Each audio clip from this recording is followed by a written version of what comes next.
బైబిల్లో మా టీచర్ అమ్మ చెప్పేది, శిరోమణి టీచర్ అని. ఆవిడ క్రిస్టియన్ ధర్మాన్ని పాటించే టీచర్. ఆవిడ చెప్పిన వాక్యాలు గుర్తుండిపోయినాయి. తనని తను తగ్గించుకున్నవాడు హెచ్చింపబడును అంటే నాకు ఇష్టం ఆ వాక్యం. అది పాటించాలనుకుంటా. 60 సీట్ల పోటీ చేద్దాం అనుకుంటే లేదు, 40 చాలు. 40 కాదు అంటే సరే 35, 35 కూడా కాదు 25 కూడా కాదు 21 అంటే 21 మొత్తం గెలుపు దేశం మొత్తం మాట్లాడుకునేలా చేసింది. అంటే ఇది బైబిల్ సూక్తి గుర్తొచ్చింది. ఒక బైబిల్లో ఉన్న సూక్తి ఎంత గొప్పది అంటే, తనని తను తగ్గించుకుంటే హెచ్చింపబడతావంటే ఇంతకు మించిన సాక్ష్యం ఏం కావాలి?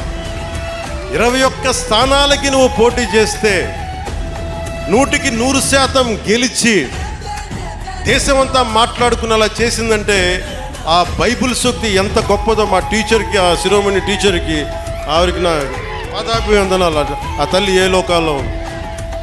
నా అన్నదమ్ములు పక్క చెల్లెలు పాటించే క్రీస్తు ధర్మానికి నేను అంతే ప్రాణం ఇస్తాను.